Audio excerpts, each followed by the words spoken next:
चांगली माहिती व्हिडिओ घ्या. काय ठिकाणी आपण 101 आहे, म्हणजे वेगवेगळ्या स्टेटचे वेगवेगळे नंबर असतात बरं. एका स्टेटमध्ये एकसारखे नंबर चालत नाही. तर ते आपल्याला ते करून आपल्याला सुरुवातीला साऱ्यात पहिले आम्हाला सिक्युरिटीवाल्यांना आम्हाला सांगावं लागतं.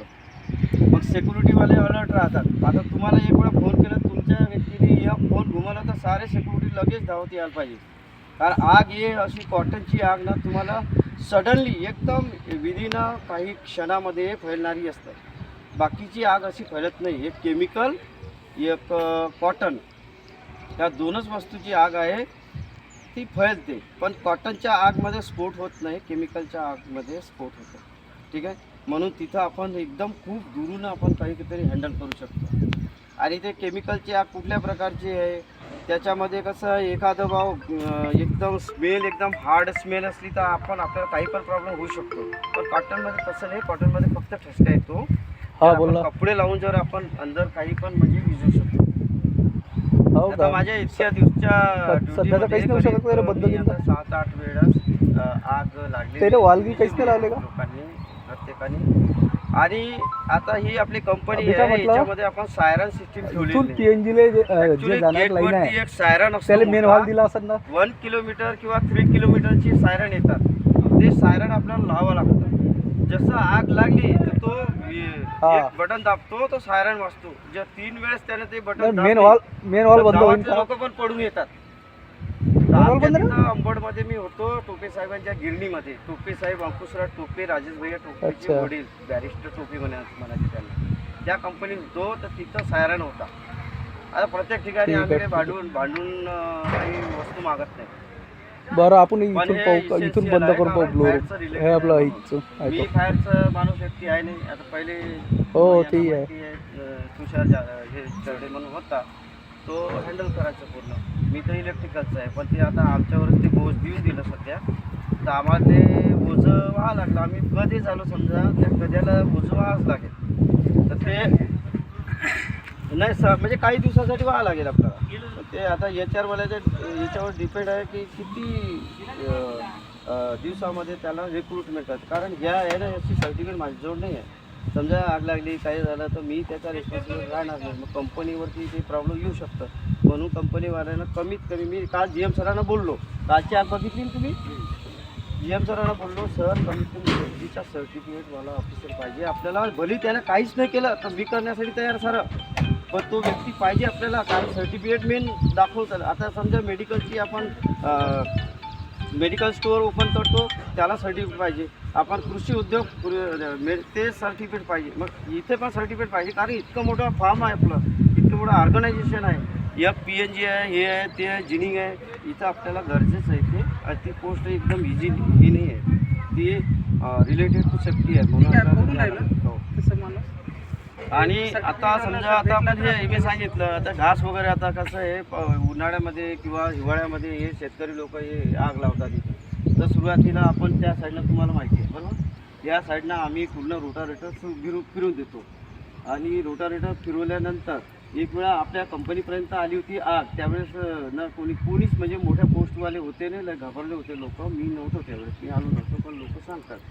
म्हणून आपल्याला हे दक्षता पण घ्यावं लागते की आपल्या कंपनीच्या आसपासनं जास्त म्हणजे हे नाही पाहिजे, काहीच म्हणजे कचरा वगैरे नाही.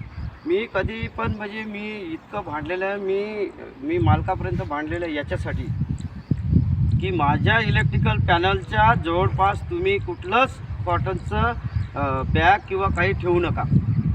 मी भांडलेलं आहे, प्रत्येक वेळी भांडलेलं आहे मी.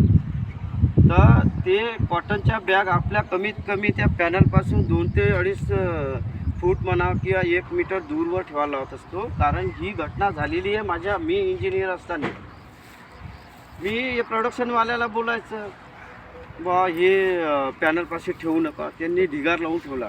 रात्रीला एक मध्ये सिटी फुटल्या त्या MSCBच्या 32 kVची अंबड मधली गोष्ट आहे. ती 32 kVची सिटी फुटली. 9 वर्क नो पेमेंट. हे होतं म्हणजे चेंज होतं. तर त्यांना आम्ही बोलून दिलं. आपले MD होते त्यावेळेस तिथं मोहंती साहेब बोलले की तुम्ही वर्करना येऊ देऊ नका, म्हणजे त्यांना नो वर्क नो पेमेंटवर ठेवा. आणि 11 वाजता पॉवर येईल म्हणे MSCBचे इंजिनियर. साहेबांनी यांचा मागचा अनुभव सांगा. मी याच्यासाठी सांगतोय की हे आपल्याला का बरं आपल्याला हे करायला लागतं, कारण आम्ही त्याच्यामधून पडलेलं आहे, म्हणजे झालेलं आहे ते. तर ती आग लागली, म्हणजे ती पॉवर आली अचानक पॉवर आली. माझं एक इलेक्ट्रिशियन असायचं, बाकी सुपरवायझर लोक असायचे. तर इलेक्ट्रिशियन जो एक करंट म्हणून होता तिथे, त्याची हिंमत काय होईल इतक्या मोठ्या प्लांटमध्ये एकटा कसं. त्यांनी म्हटलं सुपरवायझर लोकांना की आपण चालू बा, आता पॉवर आलेलं बघून घेऊ अंदर जाऊन. ते लोक गेले नाही. मग ह्यामध्ये माझंच काय पडलं आहे, मी कशाला जाऊ एकटा. तर त्याला थोडी आगची हे दिसली तर अधिक बोललं त्याने, ते गेलेच नाही, त्याने राहू दिलं. मग जेव्हा ती आग, आता कसं आमचं अकोमोडेशन होतं थोडंसं दूर, म्हणजे MDचा कॅम्पसमध्येच राहायचं, बनवलेलं आहे तिथं, रोडवरच आहे. हो, आमचं जनशक्ती road. मी सांगतो ना तुम्हाला, आपल्याला का ती दक्षता घ्यायची राजेश टोपेचे हा, मित्र आंबडची माहिती आहे. आंबटची. तर ते जवळच RTPC होतं. पण होतं तिथं. हो, जवळच होतं लागून. तर त्याला आग म्हणजे कोणाला, त्या प्लांटवाला काही घेणं देणं नाही. आग त्या MDनं बिचाऱ्यानं बघितलं. अरे म्हणे दास होता, एक दास बघून दास म्हणे ते धुवा कसा निघून राहिला बघले म्हणे. ते त्यांनी म्हटलं तू निघालाच ना 8, 9, 10 वाजता किंवा फिरायला तिथं. त्यांनी बघितलं, ज्या सारण वाजवला, मग सारे आले. अशा शिवा दिल्या आम्हाला ना, म्हणजे खाली शिवा मला पण ऐकायला लागेल, तो MDला पण ऐकलं. म्हणून म्हणतो की हे टाईम असेपर्यंत आपल्याला हे सारं करायला लागतं. एकही जसं आता आम्ही फोन केला तर काल लगेच आपले सिक्युरिटीवाले आले. अशा प्रत्येक फायरमध्ये आपले सिक्युरिटीवाले येतात आणि विजवतात पण. नाही, खरं म्हणजे सिक्युरिटीचा आपल्याला- रोल जास्त आहे. देशाचं सुद्धा तसंच असतं. हे प्रत्येक सिक्युरिटी, आता तुम्ही हे सिक्युरिटी म्हणजे असं मामूली सिक्युरिटी समजू शकत नाही आपण. हे सिक्युरिटी पण चांगल्या म्हणजे दर्जाचे बनू शकतात आणि आहे पण आपले. असं आहे नाही की बाबा आम्ही फोन केला आणि येत नाही. आपल्या देशाच्या सुरक्षेसाठी सिक्युरिटीवाल्यांचा रोल असतो. देशाच्या सुरक्षेसाठी म्हणा किंवा संस्थेच्या सुरक्षेसाठी, आता ते प्रायव्हेट सिक्युरिटी असो, गव्हर्नमेंट सिक्युरिटी असो, काय खाजगी सिक्युरिटी काही असो, पण सिक्युरिटीवर जिम्मेदारी ठेवली असते, ते सिक्युरिटी निभवतात. पण आता आमची जिम्मेदारी आहे, आमचे पण माणसं यायला पाहिजे प्रत्येक वेळेस, कारण आम्ही प्लांटमध्ये तुम्हाला घेऊन करू यासाठी टाईम लागू शकतो. मग आमच्या माणसाने प्रायमरी जे प्रिकॉशन आहे आपल्या माणसाने घ्यायला, म्हणून आम्ही पण घेतो. जितक्या याच्यामध्ये आता इतक्या वेळेस आग लागलेली आहे, ती आग पुसलेली नाही आपल्याला. आता आम्ही जेव्हापासून गावपासून मला माहिती आहे 3-4 वेळेस थोड्या आग लागल्या, त्याला मोठं होऊ दिलं नाही. आपण 10 नंबरमध्ये रिंगमध्ये लागली होती, 5 नंबर रिंगमध्ये लागली होती आग. कधी काही 2-3 ठिकाणी छोट्या मोठ्या आग लागल्या, पण मोठ्या आग आपण होऊ नये. मग असेच आपण समोर पण आपण गॅस पद्धतीने आग करायचं का आपल्याला. आपल्या कंपनीसाठी प्रत्येकाला एक म्हणजे आपण म्हणतो ना, एका गड्यामध्ये एक दाणे टाकून आपण त्याला हे करतो पाहिजे. आपल्याला हे प्रत्येकाचं योगदान असणं गरजेचं आहे. एकटा पठाडी काही करू नाही शकत, नाही. एकटा कोणी कर्मचारी नाही करू शकत, मग हे पंजाब नाही करू शकत, कोणी प्रत्येकाने सहभाग घेणं गरजेचं आहे. आता तू हे सांगेल ना, एमर्जन्सी केसमध्ये सगळ्यांनीच सहभाग केला पाहिजे. हो. तर आता अतिशय महत्त्वाचं म्हणजे यांना आपल्याला ट्रेनिंग द्यायची आहे. तर फायर किती प्रकारचे आहेत, त्याचे एक्सटिंग्विशनर किती प्रकारचे आहेत आणि कोणतं एक्सटिंग्विशनर कशा पद्धतीनं वापरायचं आहे हे थोडक्यात त्यांना सांगा चांगल्या पद्धतीने. आता समजा फॉर एक्झाम्पल BCचं आहे, BCचं कशासाठी यूज करायचं, कुठल्या टाईपच्या आगसाठी यूज करायचं, जास्त हे करून माहित असणं आवश्यक आहे की आग किती प्रकारची हा आग किती प्रकारची आहे. आग उपचार करू शकतो. 5 प्रकारची आग आहे. एक A type, B type, C type, E type आणि D टाईप. E टाईप 4 प्रकारचे आहे. पहिल्या आगमध्ये A टाईप आगमध्ये कॉटन आणि तुमचा पेपर, हा जो आग लागतो, याला जो आग लागतो तो A टाईपमध्ये येते. इंडस्ट्रियल एरियामध्ये 4च प्रकारची असते, हा. सॉलिड, मेटॅलिक, गॅस आणि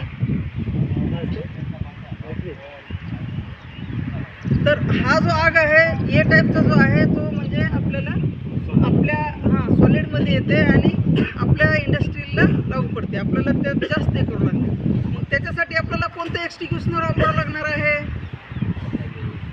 पाणी, वाळू, सॅड, वाळू आणि BC पण वापरू शकतो. आणि त्यामध्ये दुसरं इलेक्ट्रिकल पण असते, केमिकल सुद्धा आग असते. त्यासाठी वेगवेगळे जे फोम आहेत पावडर आहे, ड्राय पावडर, याचा सुद्धा वापर करावा लागतो. तर फर्स्ट ऑफ ऑल आग लागल्यानंतर सुरुवातीला काय करायचं? जर समजा फॉर एक्झाम्पल या वस्तूला आग लागली, तर या वस्तूला आग लागली तर या वस्तूच्या आसपास जे काही वस्तू आहेत त्याला पहिलं बाजूला हटवणे. सगळ्यात अगोदर तर शोर मचवणे, की सगळ्यांना माहीत करणे की आग लागली, आग लागली, आग लागली, आग लागली म्हणून शोर मचवणे.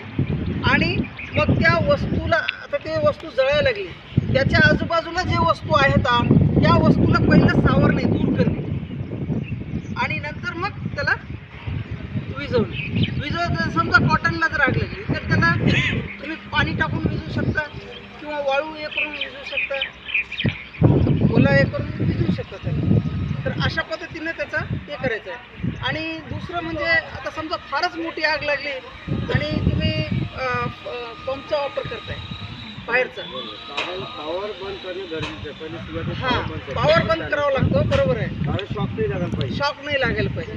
आणि त्यानंतर मग ते खूप मोठी आग लागली तर त्याचं गोष्ट आहे की पहिलं पॉवर बंद करायचा आणि त्यानंतर मग फायरचं जे हायड्रा आहे हां, तो आपला ते डीजी पण आहे. सोडल्यानंतर आणि आम्ही पॉवरचं जे आहे ना, ते पॉवर बंद करतो ते आम्ही एका म्हणजे पर्टिक्युलर ठिकाणचं पॉवर बंद करतो. असं नाही का टोटलच पॉवर बंद करतो. आम्ही सेपरेट घेतलेली आहे याच्यासाठी लाईन, प्लस याला डीजी पण ठेवलेलं आहे.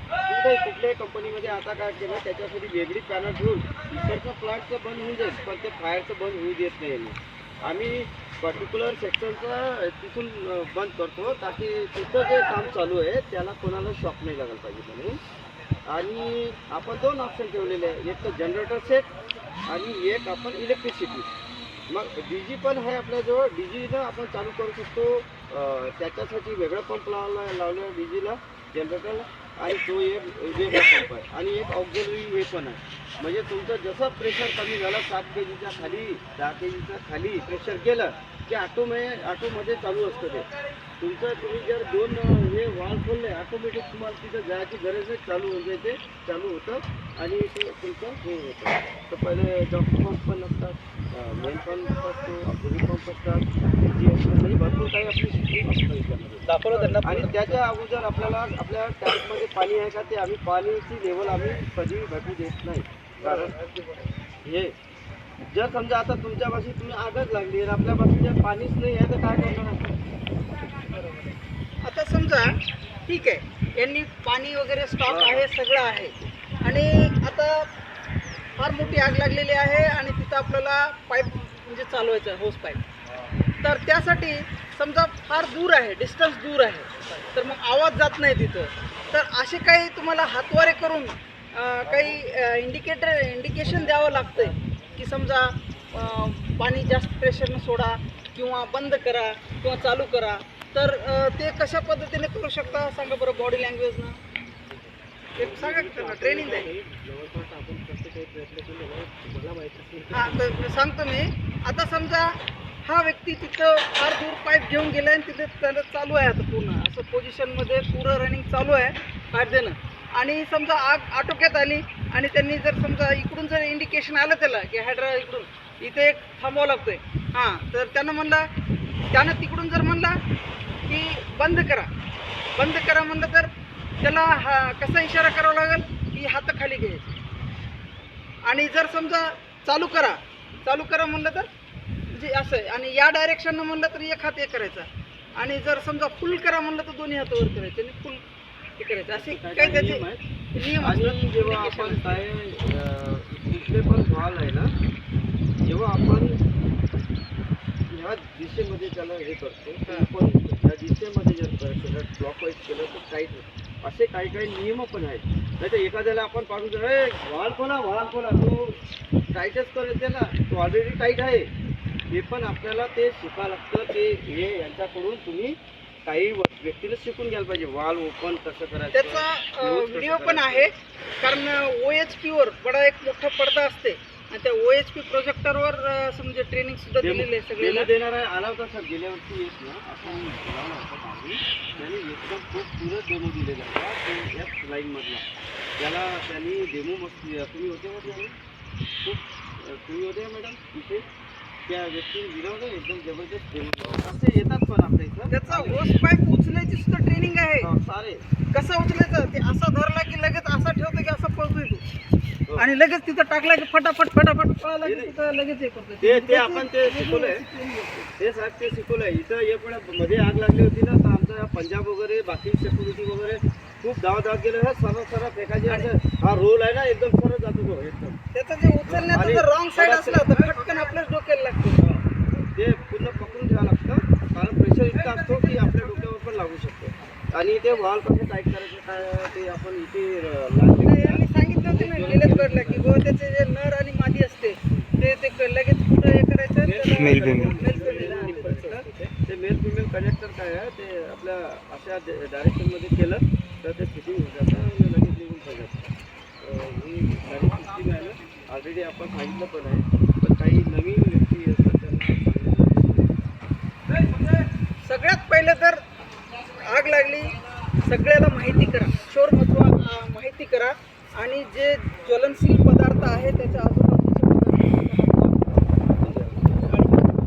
त्याच्यावर प्रक्रिया करा ठीक आहे. बाकी अजून काय सांगायचं?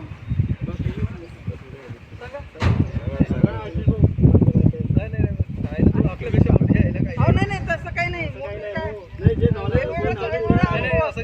काही नॉलेज असतात जे आग लागली होती आग जवळपास इथपर्यंत आली वरून पॉवर गेला डीजे चालू केला कपलिंग तुटून काहीच नाही करू शकतो बघा नशिबाला हवा आधी कोणाची म्हणून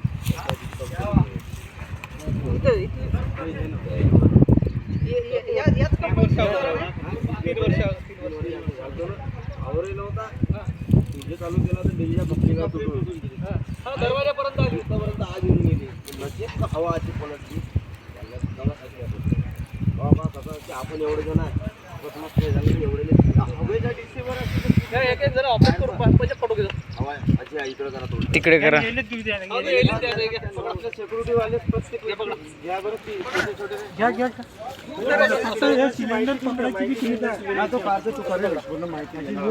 सिलेंडर कोणतं आहे ते काय यूज करू शकतो पावडर वाला आहे यूज होतं इलेक्ट्रिक